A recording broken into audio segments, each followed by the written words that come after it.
মোটামুটি হয়েছে। ভগবান জয়যুক্ত হোক।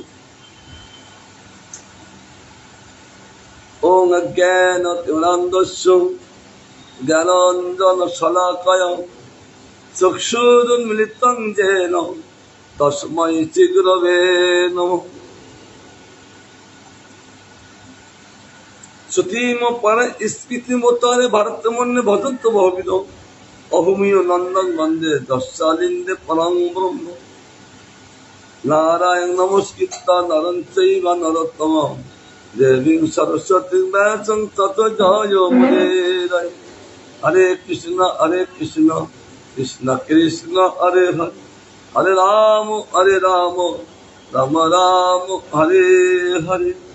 তমাদি দেবং করুণা নিদানম তমার বর্ণং শ্রীতয়ং করুণ অপার সংসার সমুদ্র সেতু ভজাময় ভগবত স্বরূপম।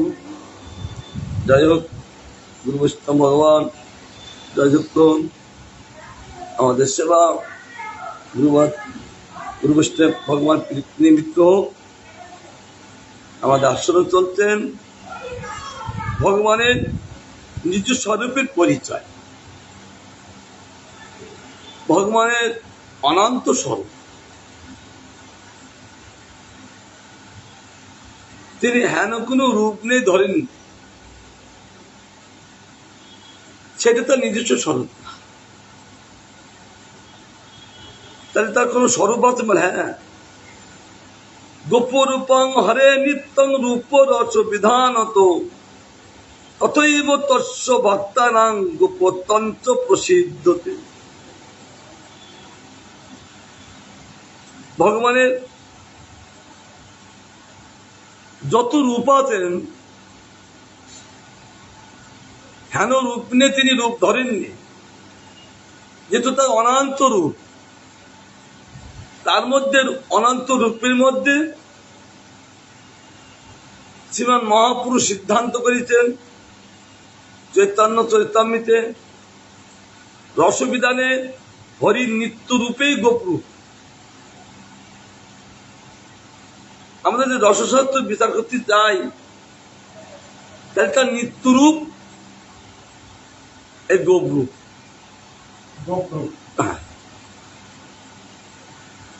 তাছাড়া ভগবান নিত্য রূপ না। আর যত রূপ আছেন ওটা নিত্য রূপ না। ভগবানের যত রূপ আছেন গোপরূপ, যত তার নাম আছেন কৃষ্ণ নাম শ্রেষ্ঠ, নিত্য নিত্য রাম।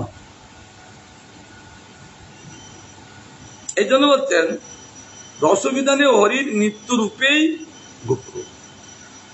তদ্রূপ তার ভক্তদেরও গোপরূপ প্রসিদ্ধ।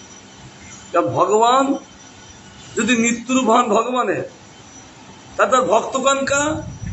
তার ভক্তগণ তাদেরও নিত্যরূপ কি?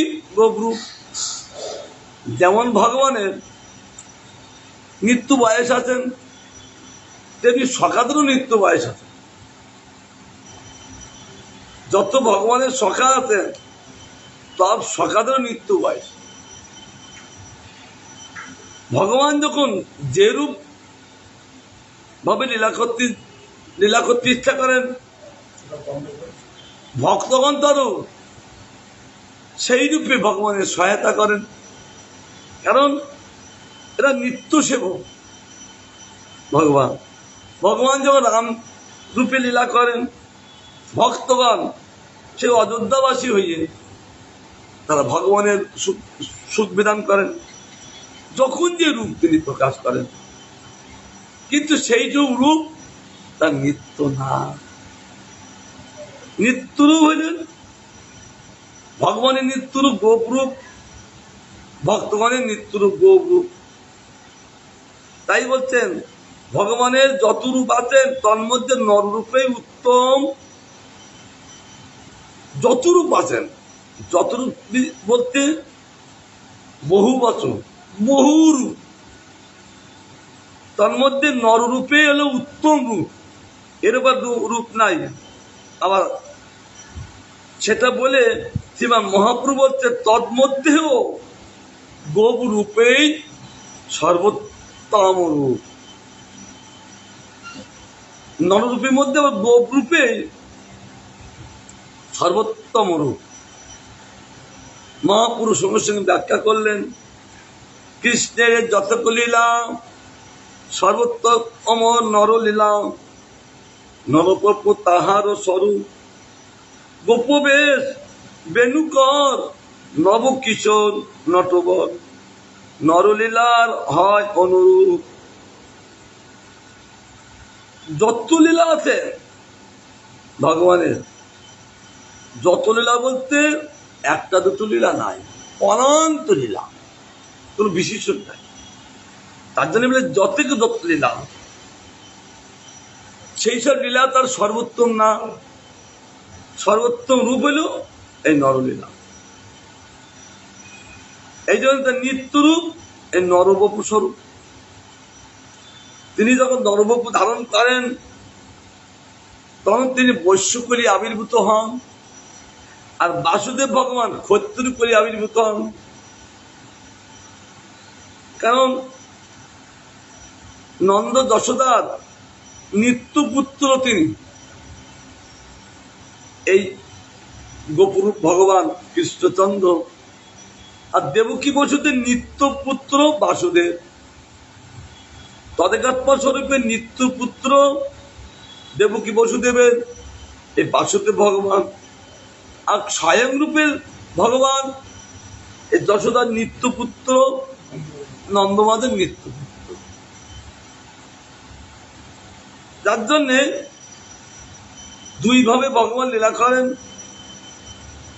তিনি স্বয়ংরূপী লীলা করেন, আবার তদেকাত্মরূপ লীলা করেন। অনেকে প্রশ্ন করেন যে ভগবানের তদেকাত্মা রূপটা কেমন? তার জন্য রূপ গোস্বামী সিদ্ধান্ত দিয়েছেন যে ভগবানের তদেকাত্মা রূপ অনেকে বুঝতে পারেন না, আর স্বয়ং রূপ কাকে বলেন, তদেকাত্মা রূপ কাকে বলেন অনেকে বুঝতে পারেন না। তার জন্য অনেক ভ্রান্ত মত ওঠায়। আমাদের স্বয়ং রূপ কাকে বলেন আমাদের ভালো করে জানতে হবে, আর তদেকাত্ম রূপ কাকে বলেন আমার রূপ গোস্বামী পাদ সেই লঘু ভাগবতামৃতে তিনি প্রত্যক্ষ প্রমাণ দিয়ে তিনি কীর্তন করেছেন। ভগবানের প্রপঞ্চাতীত ধামসমূহের স্বয়ং রূপ ও তদেকাত্ম রূপ আর আবেশ নিত্য রূপে প্রকাশ পাইতেছেন। তার মধ্যে স্বয়ং রূপ কেমন? অনন্যপেক্ষিত যদ্রূপং স্বয়ং রূপ উচ্চতে। তার মধ্যে স্বয়ং রূপ অনন্যপেক্ষী। অনন্যপেক্ষীর অর্থ হল কোন রূপকে অপেক্ষা না করিয়া, ভগবান কোন রূপকে অপেক্ষা না করিয়া শ্রীকৃষ্ণের যে রূপ নিত্য বিদ্যমান তাকে বলে স্বয়ং রূপ। তিনি কোন রূপকে অপেক্ষা করেন না যে ওই রূপ না হলে আমি কি করব, না, স্বয়ং রূপের মধ্যে কোনো কারো অপেক্ষা থাকে না। তার নিত্য রূপ হল বিদ্যমান, তাকে বলে স্বয়ং ভগবান। তার তদেকাত্ম রূপটা কেমন? যদ্রূপং তদ ভেদেন স্বরূপেণ বিরাজতে আকৃত্যাদি ভিরন্নাদি তদেকাত্ম রূপকম সবিলাচা ছাংস ইতি দত্তে বেদদ্বয়ং পুনঃ। শুনুন ভক্তগণ, তদেকাত্মা কাকে বলেন, স্বয়ং রূপ কাকে বলেন? আজ আমার রূপ গোস্বামী পাদ যদি না আসতেন তাহলে আমরা কি করে জানতাম, এত বড় শিক্ষা কি করে গ্রহণ করতাম? তদেকাত্মা বলছেন শ্রীকৃষ্ণের যে রূপ স্বরূপত স্বয়ং রূপের সহিত একতা থাকিলেও আকার আদির দ্বারা অন্য সদস্য প্রকাশিত হয়, তাকে বলে তদেকাত্মা রূপ। স্বয়ং রূপের সহিত একতা আছেন, তা না হলে তদেকাত্মা হবেন না। তাই বলছে শ্রীকৃষ্ণের যে রূপ স্বরূপত, স্বয়ং রূপের সহিত একতা থাকিলেও তদেকাত্মা বলছেন কি আকারাদির দ্বারা অন্য সদৃশ্য প্রকাশিত হয়। এই যে তাকে বলে তদেকাত্মা রূপ। তাহলে আমরা জিনিসটা ক্লিয়ার করে বুঝতে পারলাম। তাই এখানে বলছেন এই স্বয়ং ভগবান তার নিত্যরূপ গোপরূপ, তিনি গোপরূপ যখন ধারণ করলেন, তাহলে তিনি কিভাবে আছেন? গোপ বেশ। গোপদের যেমন বেশ, আমার কৃষ্ণ এখন গোপ বেশ। শুধু গোপ বেশ না, তিনি সঙ্গে সঙ্গে মাথায় একটা বস্ত্র পরলেন, একটা কাপড় পরলেন, একটা পেটি কোমর পেটি দিলেন, বংশী গুজি নিলেন, আর লাঠি গুজি নিলেন, সঙ্গে সঙ্গে বংশী হাতে নিলেন। তিনি বেণুকর, বেণুটা হাতে নিলেন। বেণু যখন হাতে নিলেন, তাহলে তার রূপটা কেমন? নব কিশোর। কিশোর দু তিন প্রকার, আদি কৈশোর, মধ্য কৈশোর, অন্ত কৈশোর। তার জন্য ভগবান তিনি নব কিশোর, সবসময় তিনি কিশোর, কখনো তিনি বুড়ো হন না। নব কিশোর তার নিত্য বয়স।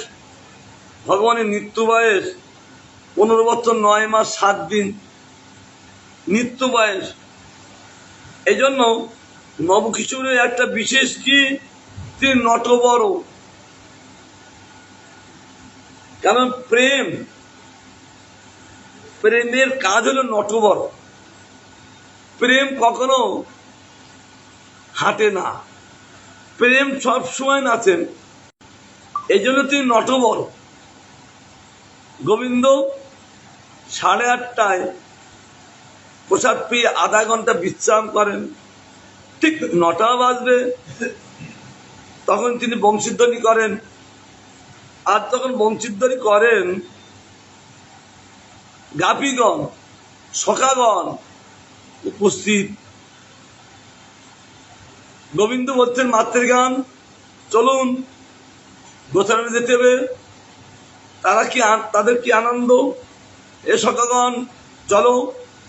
তারা কি আনন্দ, তাদের কি আনন্দ। আমরা তো পড়ে যাচ্ছি যে কি আনন্দ তাদের। আমরা সেই লীলায় প্রবেশ না করলে বুঝতে পারবো না। কিন্তু অনুভব আসছেন কৃষ্ণ নটবর, তার জন্য সখাবর নটবর।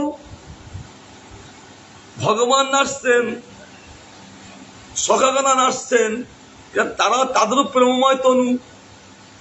আর গোবিন্দ প্রেমময় তনু, প্রেম সবসময় নাচেন।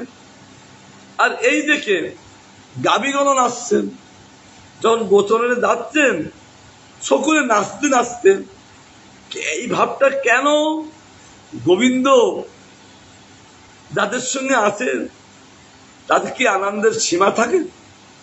তাদের আনন্দের সীমা নাই, পরমানন্দ, শ্রেষ্ঠ আনন্দ। তারা চলতে লাগবে। সমস্ত বোধবাসীগণ ওই লীলা মাধুর্য দর্শন করে পরমানন্দে ভাসতে লাগবে। আর বোধ ধুলি তারা বলছে আমরা, আমাদের হাত নেই, পা নেই, তাহলে গোবিন্দ যাচ্ছেন, তাহলে আমরা একটু কি নিয়ে আনন্দ করব? তখন তাদের পদস্পর্শ যখন মাটি ধুলিতে পড়ছেন, আর ধুলি আনন্দকে উড়িয়ে গোবিন্দের কীর্তন করতে লাগলেন। তাদের সমস্ত ব্রজবাসীগণ বলে তাদের কি সৌভাগ্য, তারা উচ্চ ধুলুম হইয়ে তারা গোবিন্দের কীর্তন করতে লাগলেন ধুলিগণ। কারণ ব্রজধুলি রসধূলি, প্রেমধূলি, ভাবধূলি। তার জন্যে গোবিন্দের পদে স্পর্শ করার সঙ্গে সঙ্গে তারা প্রেমময় হয়ে গেলেন, ভাবময় হয়ে গেলেন, আর নৃত্য করতে লাগলেন। তাহলে গোবিন্দকে দেখে কে না নৃত্য পারেন? তার জন্য তিনি অপূর্ব মাধুর্য প্রকাশ করে তিনি করতে লাগলেন। আর নরলীলার হয় অনুরূপ, যেমন নররা যেমন লীলা করেন, আর আমার গোবিন্দ ঠিক অনুরূপ লীলা করে চলেছেন, তার এদিক ওদিক কোনো ভুল নাই। সুতরাং তার স্বয়ংরূপ, এই নররূপ হল স্বয়ংরূপ, নিজ স্বরূপ। আর তার এই নিত্য সেবক রূপ স্বরূপে গোপ ও গোপী রূপেই তার সেবক আছেন, সেবিকা আছেন। গোপগণ তাদের নিত্য স্বরূপ ওই গোপবেশ, গোপীগণ তাত্র নিত্য স্বরূপ ওই গোপী বেশ। উভয়ে নিজ স্বরূপে তারা অবস্থান করছেন। উদ্দেশ্য গোবিন্দকে সুখী করা, গোবিন্দকে সুখী করে চলেছে। তত্ত্বত মথুরা, দ্বারকা, বৈকুণ্ঠ আদি যে সকল রূপ আছে তা তার অবতার রূপ। কিন্তু আর যত জায়গায় তার লীলা আছেন তার অবতার রূপ। একমাত্র বোধধামে তার নিত্য রূপ। আর যত তিনি লীলা করেছেন তার অবতার রূপ। আর একটা কি বলছেন? অবতার রূপ। আর একটা রয়েছে বিলাস রূপ। এই নারায়ণে হলো বিলাস রূপ, আর যত রূপ আছেন অবতার রূপ। সেটা কেমন? অভিনীত রূপ। অভিনয় করার সময় যিনি ভগবান তিনি অনন্ত রূপ ধারণ করেছেন, সেই রূপে তিনি অবতার করে জীবে কার্য করে চলেছেন, ব্রহ্মাণ্ডকে পালন করে চলেছেন, রক্ষা করে চলেছেন। সেই রূপটা কি? অভিনীত রূপ, অভিনয় রূপ। হ্যাঁ, বলরাম তো তিনি স্বয়ং নারায়ণ। হ্যাঁ, বলরাম তো দ্বিতীয় বহু। হ্যাঁ, বলরাম ভগবানের, এই জন্য বলছেন কৃষ্ণের প্রকাশ বিগ্রহ। এই জন্য তিনি দ্বিতীয় বহু।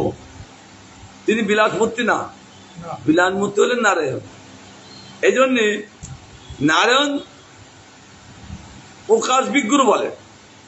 সেখানে কোনো অবতারও না, বিলাসও না।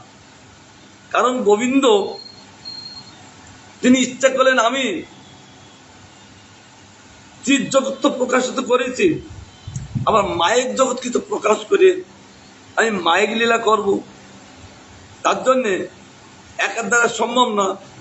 সঙ্গে সঙ্গে গোবিন্দের ডায়নঙ্গ থেকে ওই দ্বিতীয় রূপ প্রকাশ করলেন এই বলরাম। এই জন্য ওনার আগের নাম বলরাম ছিলেন না, বলরাম রাখলেন গর্গাচার্য। তার আগের নাম ছিলেন হলেন মহাবিষ্ণু। ভগবান হলো বিষ্ণু, এই ভগবান হলে স্বয়ং, আর বলরাম হলেন সংকর্ষণ হলেন মহাবিষ্ণু। অর্থাৎ যত বিষ্ণু তত্ত্ব আছেন তার মধ্যে শ্রেষ্ঠ বিষ্ণু তত্ত্ব হলেন এই বলরাম। এই জন্য বলরাম হলেন ভগবানের প্রকাশ বিগ্রহ। এখানে বলছেন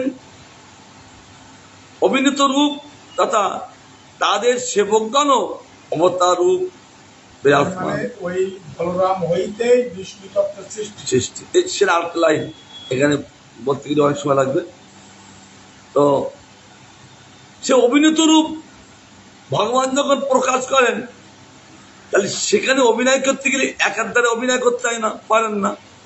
সেখানে যার তারা অভিনয় করতে হয়। একবার সেখানেও সেবকগণ আছেন, তাদেরও অপরাধ, তাদেরও ভগবান যখন অবতার করেন, ভালো ভালো কথা চলে আসছে। ভগবান যখন অবতার করেন, সেবকগণ অবতার করেন, যেহেতু নিত্য সেবক তার, তিনি যে রূপে তিনি অভিনয় করেন, সেবকগণ তারা গোবিন্দের সঙ্গে সেই অবতার করে গোবিন্দের সঙ্গে অভিনয় করেন। এই জন্য অবতার রূপেরও বিরাজমান সেই সেবকদের। পরন্তু শ্রীকৃষ্ণ বলছে, পরন্তু শ্রীকৃষ্ণ চৈতন্য স্বরূপে তার নিজস্ব স্বরূপের সেবক রূপেই জীবের পরিচয় প্রদান করিয়াছেন। পরন্তু শ্রীকৃষ্ণ কি করলেন? শ্রীকৃষ্ণ চৈতন্য স্বরূপে তার যে নিজস্ব স্বরূপের সেবক রূপেই জীবের পরিচয় প্রদান করিয়াছেন। এই কলিযুগে সে শ্রীকৃষ্ণ চৈতন্যের স্বরূপে যখন ভগবান লীলা করতে লাগলেন, আবার সেবকগণই তারা ওই চৈতন্য মহাপ্রভুর সেবক রূপে জীবের পরিচয় প্রদান করিয়াছেন। তুমি এই, তুমি এই। কারণ শ্রীকৃষ্ণ হলেন শ্রীকৃষ্ণ চৈতন্য মহাপ্রভু, অর্থাৎ তিনি। আবার স্বরূপ দামোদর তারও জীবের সেই সেবক রূপে পরিচয় দিচ্ছেন। স্বরূপ হলেন এই স্বরূপ দামোদর, না ললিতা হলেন এই স্বরূপ দামোদর, বিশাখা হলেন এই রায় রামানন্দ। এই জন্য তাই বলছেন জীবের পরিচয় প্রদান করিয়াছেন। অর্থাৎ তারাই এসেছেন, বোধে যারা ছিলেন তারাই এখন কলিযুগে এসেছেন। তাই বলছে সব পরিচয় দেওয়া হয়েছে। তাহলে তারাই এসেছেন, আমরা কেউ না। তার জন্যে এখানে তাদের পরিচয় দিয়েছেন। যথা জীবের স্বরূপ হয় কৃষ্ণের নিত্য দাস, যা কোথায় বলেছেন? পদ্মপুরাণে তাই বলিয়াছেন, দাস ও ভূত হরে দেব নান্য শৈব কদাচন অপিশী চৈতন্য দেব ভূতি শুদ্ধি ব্যাপারে গোপীনাথের দাসানো দাস স্বরূপে পরিচয় প্রদান করিয়াছেন। পদ্মপুরাণ গান করছেন, বলিয়াছেন দাসভূত হরে দেব নান্য শৈব কদাচন। হচ্ছেন শ্রী চৈতন্য দেব ভূতিশুদ্ধি ব্যাপারে গোপীনাথের দাসানো দাস স্বরূপের পরিচয় প্রদান করিয়াছেন। কে? চৈতন্য দেব, শ্রীমান মহাপ্রভু। এই জগতে জীবের যত পরিচয়, সেই পরিচয় জীবের না। জীবের একটাই পরিচয়, কি? একটাই পরিচয় কি? কৃষ্ণের নিত্য কৃষ্ণ দাস। নিত্য বলে সব সময় জন্য দাস, একদিন দুদিনের জন্য নিত্য কৃষ্ণ দাস। তার জন্যে শ্রীমান মহাপ্রভু বলেছেন ভাগবতের কথা, যে নিত্য কৃষ্ণ দাসের আর কোন উপাধি নাই, তার একটাই উপাধি দাসানুদাস স্বরূপের পরিচয় দিয়েছেন। ভাগবত গান করেছেন, নাং বিপ্র নচ নর প্রতিনাপি বৈষ্ণব সূত্র নাং বন্যী নচ গৃহ প্রতীর্ণ বনস্থ জ্যোতির্ম কিন্তু পদ্ম নিখিল পরমানন্দ পুণ্যাব্ধে গোপী ভক্তু পদ কমলার দাসনু দাস। এইটা যখন পূজা করতে গেলে এই ভূত শুদ্ধ করে পূজায় বসতে হয়, বলতে হয় ভগবান আমি আমরা নিত্য দাস। তার নিত্যদায়ের পরিচয় কি? ওই বলতে হয় যে ভগবান এই জগতে যত উপাধি আছেন, আপনি যত কিছু প্রকাশ করেছেন, এইগুলো আমার নিত্য উপাধি না। আমি বিপ্র নই, আমি ক্ষত্র নই, আমি বৈশ্য নই, আমি শূদ্র নই, আমি বানপ্রস্থ নই, আমি গৃহস্থ নই, আমি জ্যোতির সন্ন্যাসী নই, আমি ব্রহ্মচর্য নই। ভগবানকে বলছেন, ভগবান বলছে তাহলে তোমার নিজস্ব পরিচয় কি সেটা ভালো করে বলো, তাহলে আমি শুনি সুখী হই, তবে তোমার এই পূজার অধিকার দেব, নইলে তোমার আমার পূজার অধিকার নেই। তখন ভক্ত বলতেন যে জীবের পরিচয় হলেন গোপী ভর্তু পদ কমলায় দাসানো দাসানো দাস। আমরা কে? সকলে গোপী ভর্তু। গোপী ভর্তু মানে কি? গোপীদের ভর্তা এলো গোপীনাথ। সেই গোপীনাথের পদকমলর দাস দাসানু দাস আমার একটাই পরিচয়। এই পরিচয় পেয়ে মহাপ্রভু খুব খুশি। হ্যাঁ, পূজা করতে গেলে এটা বিশেষ আমাদের ধ্যান দিয়ে রাখতে হবে। আমি এই জগতে কিছু আমার উপাদান না, একটাই আমার উপাধি যে আমি কৃষ্ণ দাস। সেটা আমাদের রূপ গোস্বামীপাদ ভক্তি রসামৃত গ্রন্থে বলেছেন, সর্পবাদ পিনের মুক্ত তৎপর্তের নির্মূলাৎ ঋষিকেন ঋষিকেশ সেবনাং মুক্তির উচ্চতে। একমাত্র সর্বব্যাধি মুক্ত হইয়ে তৎপরতা হইয়ে, তৎপরতা শব্দের অর্থ হল এক ধ্যান এক জ্ঞান পায়া দিচ্ছে বতম বস।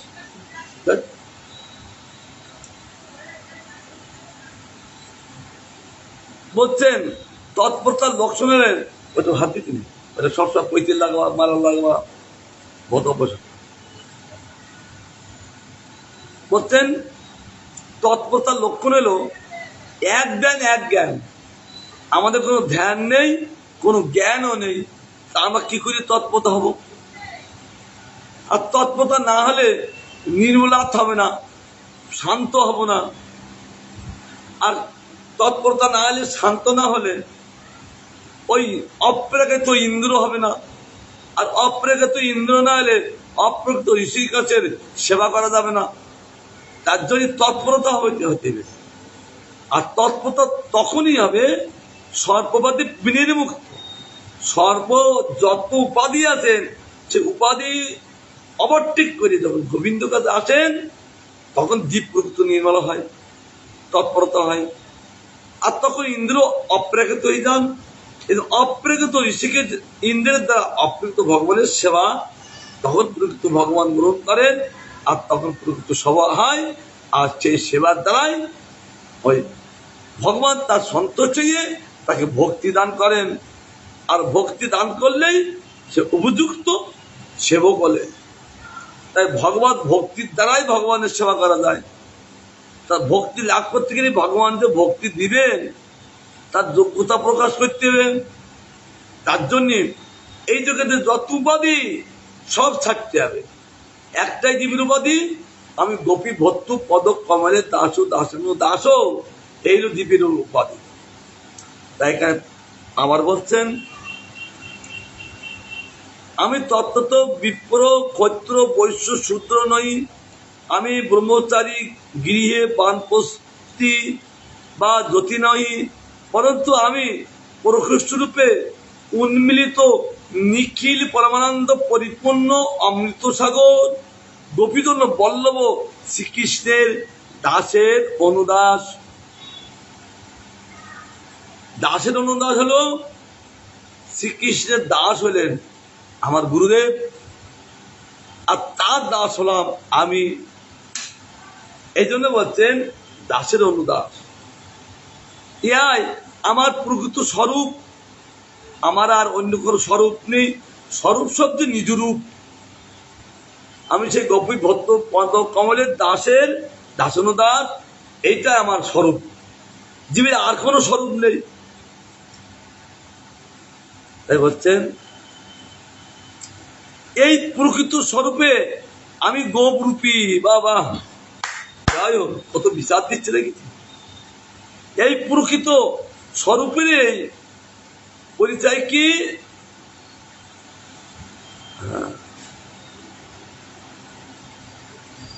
যে আমি গোপ রূপী, এরকম তখন তার তিনি নির্মলতা হয়ে যাবেন,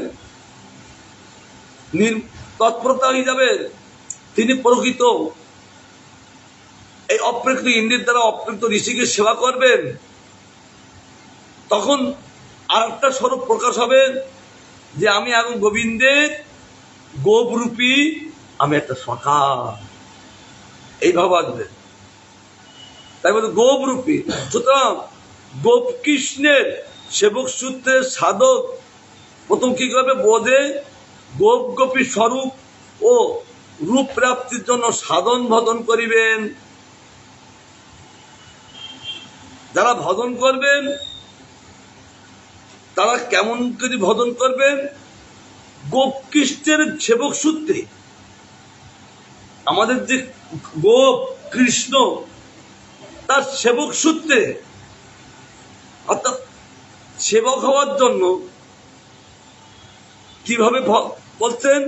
সাধক বোধে গোপী স্বরূপ, কেউ গোপ স্বরূপে, কেউ গোপী স্বরূপে কি করতে লাগলেন? স্বরূপ রূপ, একটা স্বরূপ আছেন, আবার একটা রূপ আছেন, আবার একটা নাম আছেন। ওই সাধন করতে করতে তার রূপের প্রকাশ হবে, তার স্বরূপের প্রকাশ হবে। আর তখন প্রাপ্তি বস্তু যে গোবিন্দ, যে নিত্য সেবক আমরা, সেটা আপনি তার স্বতঃসিদ্ধ প্রকাশ হবে। তাই বলতে প্রকৃত স্বরূপে আমি গোপরূপী, এটাতে হলো তা প্রাপ্তির জন্য সাধন বদন করিবে। সাধন বদন অন্য কিছুই নয়, একটাই দিবের সাধন বদন। ভালো করে জেনে থাকা উচিত, আমরা হই হই কাটাবার জন্য এই জগতে আসিনি। আমরা এসেছি এই গুরুবোধাত্মা আশ্রয় করেছি কিসের জন্য? এই গোপ কৃষ্ণের সেবক সূত্রে, এই গোপ গোপী রূপে ওদের ভাবে আরাধনা করার জন্য, সাধন করার জন্য আমাদের এই জন্ম। তাহলে গোপ গোপী রূপে যখন ভজন হবে তখন তার স্বরূপ প্রকাশ হবে, রূপ প্রকাশ হবে, সেবা প্রকাশ হবে, নাম প্রকাশ হবে। আমাদের তো কি স্বরূপ জানি না, আমাদের কি রূপও জানি না। এইটুকু জানি উনি কালো, উনি তো সাদা। এটা তো মাইক চর্ম, কিন্তু রূপ নিত্য রূপ আছেন, ভক্তেরও নিত্য স্বরূপ আছেন, ভক্তেরও নিত্য রূপ আছেন, ভক্তেরও নিত্য নাম আছেন, আর ভক্তেরও নিত্য সেবা আছে। এইগুলো কখন প্রকাশিত হবে? ভালো করে এগুলো জানতে হবে। আমরা শুধু দিন হই হই করে কাটাতে আসিনি। যারা কাটাবে তারা এই জন্ম লাভ করিও জন্মের সার্থকতা লাভ করতে পারবেন না।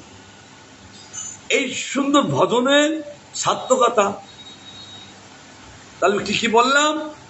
নিজস্ব একটা স্বরূপ আছেন, নিজস্ব একটা রূপ আছেন, নিজস্ব একটা সেবা আছেন, আর নিজস্ব একটা নাম আছেন। তখন স্বতঃসিদ্ধ এইগুলো প্রকাশ হবে, ওইগুলো আলাদা বলতে হবে না। এরা গৌর কিশোরদাস বাবাজি মহারাজ বলেছেন, তোমার রূপ, তোমার স্বরূপ, তোমার নাম, তোমার সেবা, হরিনাম করিতে করিতে এইগুলো প্রকাশিত হবে। তার জন্য হরিনাম করো। তো হরিনাম কি করে করতে হবে? তারও পদ্ধতি আছেন। কিংবা গুরুদেব বলিতে হরিনাম করো বলেছেন, কিন্তু তার পদ্ধতি আছেন। কি ভাবনায় সেবা করতে হবে, কি ভাবনায় হরিনামটা করতে হবে। এই ভাবনা না থাকলে হরিনাম করে নানান চিন্তা হবে, কিন্তু স্বরূপ সিদ্ধ হবে না। স্বরূপ সিদ্ধ না হলে আমার রূপ প্রকাশ হবে না, আমার নাম প্রকাশ হবে না, আমার নিত্য সেবা প্রকাশ হবে না, আমার নিত্য স্বরূপ প্রকাশ হবে না। তার জন্য হরিনামের পদ্ধতি, সেও পদ্ধতি আছেন। তাই বলছেন সিদ্ধান্ত তো গোপ স্বরূপ প্রাপ্ত না হইলে নিরুপাধি প্রেম বিলাস সিদ্ধ হয় না। যতক্ষণ পর্যন্ত আমাদের গোপ বা গোপী স্বরূপ যতক্ষণ পর্যন্ত আমরা প্রাপ্ত না হব, ততক্ষণ পর্যন্ত নিরুপাধ প্রেম বিলাস সিদ্ধ হবে না। ওই জন্য আমাদের হচ্ছে না। কেউ 10 বছর, 20 বছর, 40 বছর, 50 বছর, 60 বছরই যাচ্ছেন, কিন্তু নিত্য স্বরূপ সিদ্ধ হচ্ছেন না। কারণ সেই পদ্ধতি আমরা চলছি না। এই পদ্ধতি না চললে নিত্য স্বরূপ প্রকাশ হবে না। তো এই জন্য আজকে আমি বলতে তো হবে, সাধুর সঙ্গ করে সাধুর যে ফল, সেটা তো আমাদের লাভ হবার কথা, হচ্ছেন না কেন?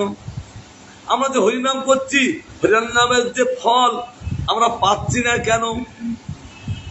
অর্থাৎ সাধু সঙ্গ পদ্ধতিতে হচ্ছে না, হরিনাম পদ্ধতিতে হচ্ছেন না, তার সেবাও পদ্ধতিতে হচ্ছেন না, আন্থাওড়া হচ্ছেন, তার জন্য সেবা করিয়ে সেবার ফল পাচ্ছি না, হরিনাম করি হরিনাম ফল কিছু লাভ করতে, সিদ্ধ লাভ করতে পারছেন না, এবং তার ভজন করিয়ে তার ভজনের ফল লাভ করতে পারছি না, তাকে সাধন করিয়ে সাধন ফল লাভ করতে পারছি না। কারণ আন্থাওড়া হয় নাকি ওই পদ্ধতি?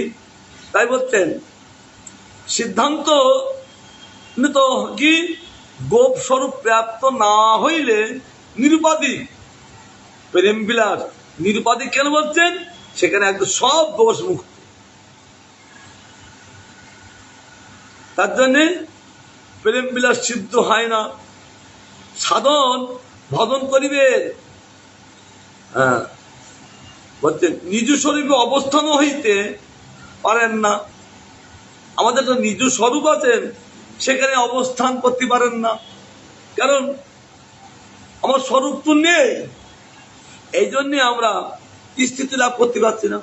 যখনই আমার স্বরূপ ভজনের দ্বারা স্বরূপ প্রকাশ হবে, তখন আমার একটা স্থিতি হয়ে যাবে। বুঝলাম যে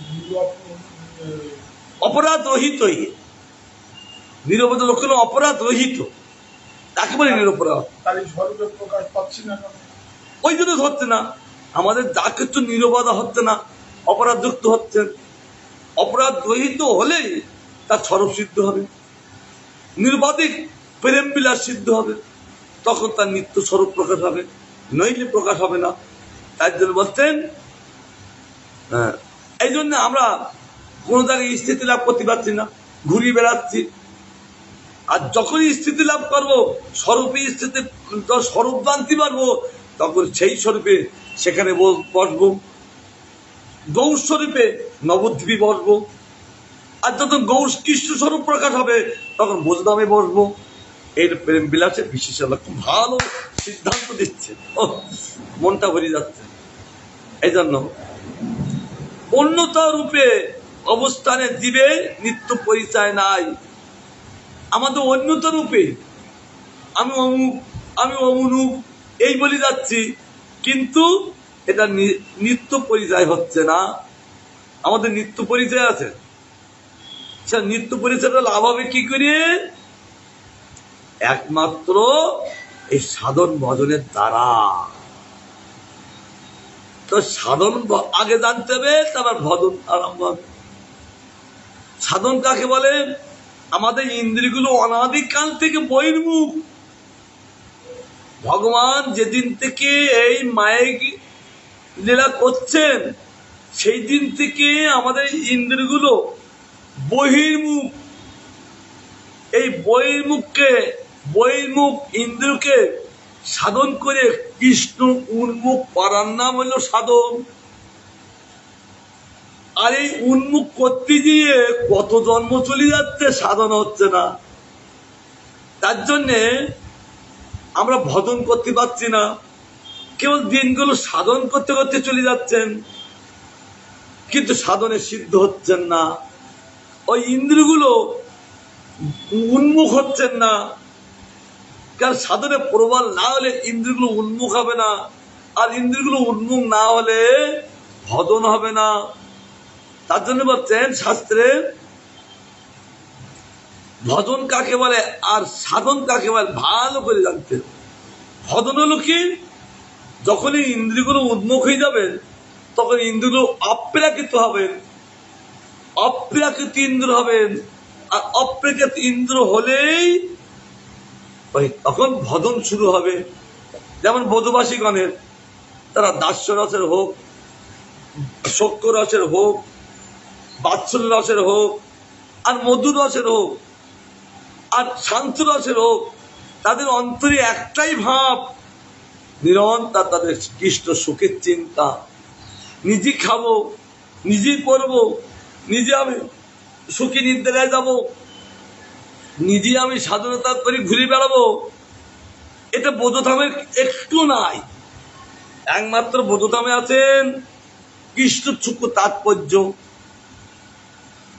তাদের 24 ঘন্টা কৃষ্ণ সূক্ষ্ম তাৎপর্য। আমাদের মধ্যে তো এরকম নাক দিয়ে ঘুমায় না, তারা ঘুমিয়ে আছেন, তাই তাদের অন্তরের কৃষ্ণ চিন্তা। আমাদের ঘুমিয়ে আছি অন্য চিন্তা। কিন্তু এই ব্রজবাসীগণ তারাও ঘুমাচ্ছেন, কিন্তু কৃষ্ণ চিন্তা। আর তাদেরও সংসার আছে, ব্রজবাসীগণেরও সংসার আছেন। তাদের সংসারটা কেমন? তারা যে ছেলে মেয়েকে মানুষ করছেন, তারা কৃষ্ণ সুখের জন্য মানুষ করছেন। মানুষ করছেন কিভাবে? এই ছেলেটা বড় হলে কৃষ্ণের সখা হবে, এই মেয়েটা বড় হলে রাধারানীর দাসী হবে। এই জন্য ওই ছেলে মেয়েকে খুব যত্নের সহিত সেবা করছে, যারা রাধা কৃষ্ণের সেবক সেবিকা। এই জন্য তাদের অন্তরে একটু বাহ্য ভাব নেই, অন্তর্ভাব তারা কৃষ্ণ সুখের জন্য। এই জন্য তাকালে ভজন 24 ঘন্টা কৃষ্ণ সুখের চিন্তা, নিজের দেহের চিন্তা নেই। এই জন্য ভগবানের সুখের জন্য থাকেন বলে তাদের কোনোদিনের জন্য শরীর খারাপ হয় না। আর আমরা নিজের সুখে থাকি বলে আমাদের শরীর খারাপ হয়, এক চান্তে বোঝা যাচ্ছে। কারণ আমরা নিজের সুখে যাচ্ছি কেন? অর্থাৎ ভজন হচ্ছে না, সাধনও হচ্ছে না। সাধন যখনই হবে, সাধন করেছেন কারা? এই নন্দ যশোদা। সাধন করেছেন কারা? এই দেবকী বসুদেব। সাধন করেছেন কে? এই মনু শতরূপা। এরা কেমন সাধন করেছেন? 12,000 বছর সাধন, একটা দুটো না। কি ঝড়, কি বৃষ্টি, কি জগতের উৎপাত,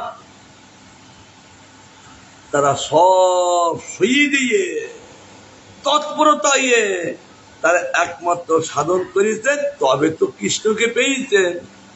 আমাদের তো সাধনে নেই, কৃষ্ণকে কি করে পাবো? কৃষ্ণকে না পাওয়া পর্যন্ত জীবের শান্তি নাই, জীব ঘুরতেই থাকবে। আর কৃষ্ণকে পেলেই আর ঘুরতে থাকবেন না। এই জন্য বলছেন সাধন প্রচন্ড হওয়ার দরকার। ও কি সুন্দর পরিচয়! তাই বলছেন অন্যথা রূপে অবস্থানে জীবের নিত্য পরিচয় না। আমরা অন্যথা রূপে তো গেলেই তার নিত্য পরিচয় না। আমি অমুক, আমি অমুক, আমি অমুক, এইগুলো তার পরিচয় না। তোমার পরিচয় কি? যেমন শাস্ত্রে বলেন তোমার পরিচয় দাও। ওসব পরিচয় বলার দরকারটা কি? তাই বলছেন তা কৃষ্ণ তার উপাধি, এই বহির জগতে উপাধি, উপাধিক রূপের পরিচয় অনেক, পরন্তু নিত্যরূপের পরিচয় এক, শুদ্ধ সত্য সনাতন অর্থাৎ নিরুপাধিক স্বরূপের জীব পরিচয় অনেক। নিরুপাধিক স্বরূপের জীব বলেন গোপী গোপরূপী কৃষ্ণদাস। এই জগতে পরিচয়, এই জগতে পরিচয় বহু, এই জগতে পরিচয় বহু। এই জন্য তার অনেক রূপ, অনেক উপাধি, কিন্তু নিত্যরূপের পরিচয় একটা পরিচয়। সেটা একটা পরিচয় কি? এক শুদ্ধ আর সত্য সনাতন। এই হলো একটাই পরিচয়।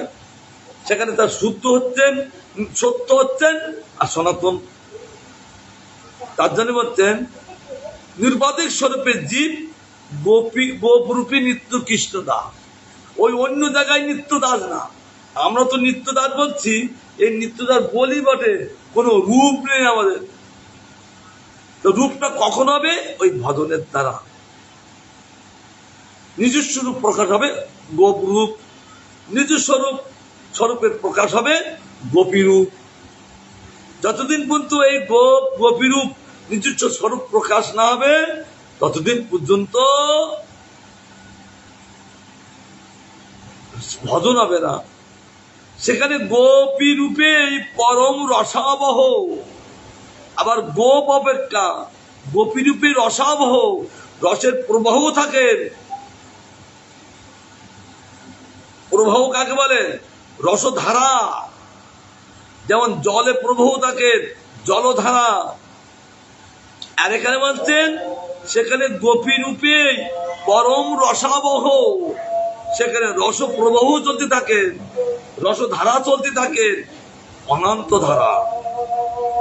তাই বলছেন, তাই কৃষ্ণের অভিমত অভিপ্রেত ও অধিকতর রুচিকর।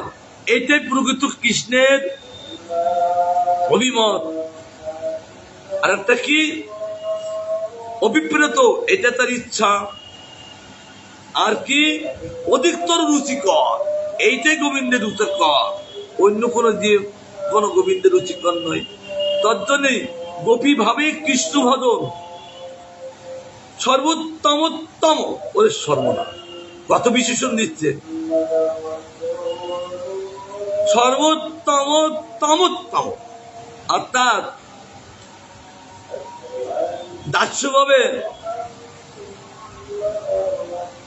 সেটা উত্তম, সূক্ষ্মভাবে সেটাও সর্বোত্তম, দাৎসল্য ভাবে সেটাও সর্বোত্তম উত্তম, আর গোপী ভাবে সর্বোত্তমোত্তমোত্তম।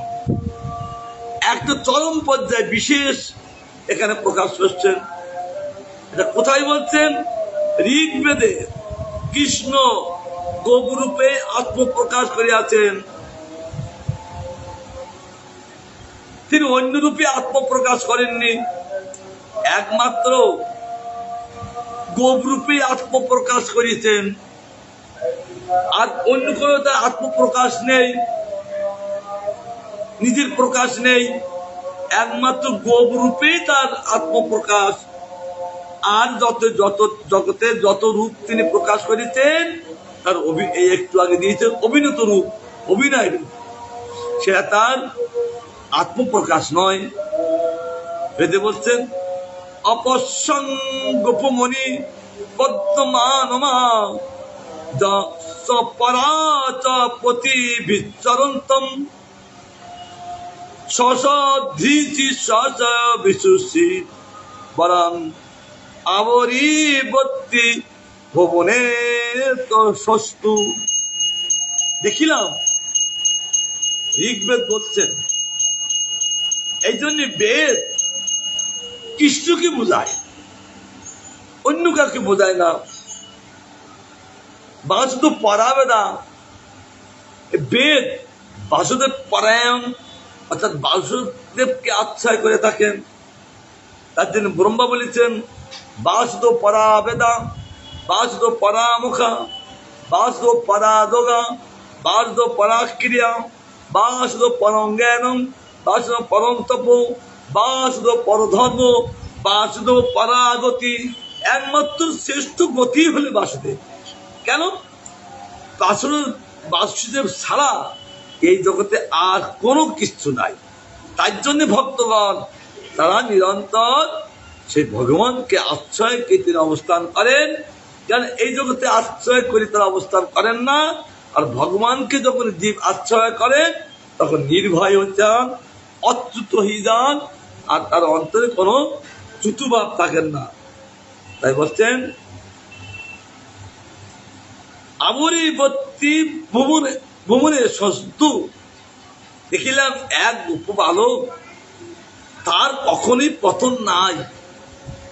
ঋগ্বেদ বলছেন, হঠাৎ করে দেখলেন একটা গোপবালক, আবার দেখছেন নিত্যকাল অবস্থান করছেন, তার কখনো পতন নাই।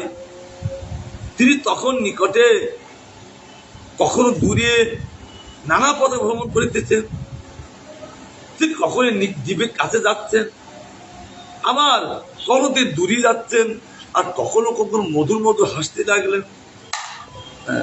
আর কি করতে লাগলেন?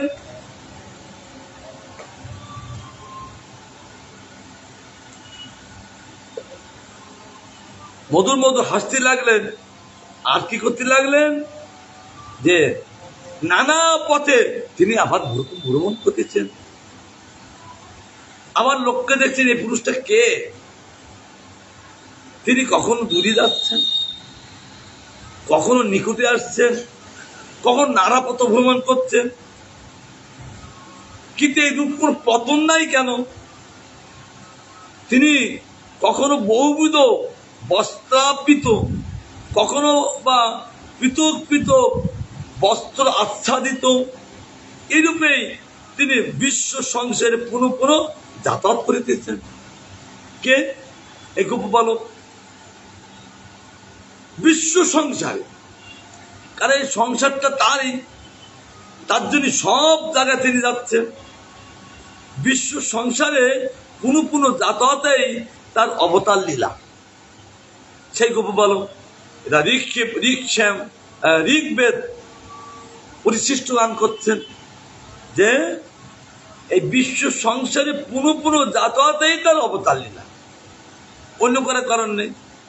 আবার দেখছেন, সুতরাং রসবৈশ, তিনি রসময়, তিনি অবতার লীলা করে তিনি চলতে লাগলেন, যাতায়াত করতে করতেন বিশ্ব সংসারে অর্থাৎ ব্রহ্মাণ্ডে। আবার দেখছেন তিনি রসবৈশ, ঋগ্বেদ দেখছেন। কেন আমাদের এখানে বেদ রূপে আর সত্য লোকে আছে কি বলো মূর্তি রূপে, চারটি অপূর্ব এরকম একই সাইজ বালক, ঋক্সাম যদু অথবা এই চারটি বেদ ওই সত্য লোকে মূর্তি বানিয়ে আছে। আমাদের কাছে তো 16 রূপে আছে, আর সেখানে মূর্তি রূপে আছে, অপূর্ব রূপ। তার জন্য ওই চারটি বেদকে হয়গুলো পশু হরণ করেছিলেন ভগবান। আবার সেই অসুরকে মেরে আবার ভগবান আবার বেদকে উদ্ধার করেছিলেন। এই জন্য এরা সাক্ষাৎ দেখছেন মূর্তিমান ঋগ্বেদ। তিনি রসময়, রসই মূর্তিমান হইয়া লীলা পরায়ণ, তিনি অবতার করতে লাগলেন। আবার তিনি রসবৈশ, তিনি রসময় পুরুষ মূর্তিমান হলেন। আবার আবার সেই সব বিশ্ব সংসার লীলা করে চলেছেন। সেই রসমূর্তি কৃষ্ণই গোপ স্বরূপে অনন্ত ভুবনে অনন্ত অবতার লীলা পরায়ণ। সেই ভগবানে তিনি রসমূর্তি কৃষ্ণই গোপ স্বরূপে অনন্ত ভুবনে অর্থাৎ অনন্ত কোটি ব্রহ্মাণ্ডে অনন্ত অবতার লীলা পরায়ণ, তিনি অনন্ত অবতার লীলা করে তিনি অবস্থান করতে লাগলেন। কেমন? এক অপি সন বহুদা বিদুতাতিউ, এক হয়েও তিনি বহুরূপে প্রকাশমান। তিনি অন্য কেউ না, এক হইয়ে তিনি বহুরূপে প্রস্থান পান। তাকে কি দেখবে, তাকে কি অনুভব করবে? একমাত্র তিনি যে রসময়, সে রস আগমন যারা পান করছেন ভক্তগণ, তখনই তাকে অনুভব করতে পারেন, নইলে পারেন না। তাই বলছেন তিনি বহুরূপে প্রকাশ পান। আমরা এক বিদ্যুৎ কামা, এক হইয়ে তিনি বহুবিধ রূপ রূপে তিনি প্রয়াস করতে থাকেন। তিনি পারেন, কিন্তু তিনি ভগবান, তার জন্য তিনি পারেন। জীবকে সুখী করার জন্য ভগবান এত লীলায় পরম। লীলা পরম শব্দ অর্থ হল লীলা করিয়ে সেখানে তিনি অবস্থান করেন। কারণ ভগবানকে জীব যদি না দেখেন, জীব চিরদিন সুখী থাকতে পারেন না। তার জন্য ভগবানকে দেখেন, কারণ তিনি দেখার বস্তু। আমাদের শাস্ত্রে বলতেন সেই ভগবানের দেখার বস্তু। তা দেখছি না কেন? দেখার যোগ্যতা লাভ করো। যোগ্যতা যখনই হবে সব তাকে দেখতে পাবে। এই যোগ্যতাটা কি? সাধন করো। সাধন হলো পদ্ধতি। সাধন করলেই তাকে তুমি দেখতে পাবে। আর তুমি যখন দেখতে পাবে, এবার তার ভজন করার জন্য তৎপরতা হবে। আর যখন তার ভজন করি তৎপরতা হবে, আর তখন তোমার চিত্ত এত রুচিকর যুক্ত হবে, সেই গোবিন্দের ভজন ছাড়া আর কোনো তিনি করতে ইচ্ছা করবেন না। এই জন্য কি করে ভজন করব? সম্বন্ধ নয়, পরিচয় দিয়ে। আনন্দময় ভগবানের আনন্দকান জীব, ভগবানের আনন্দময় বিশ্বব্যাপী,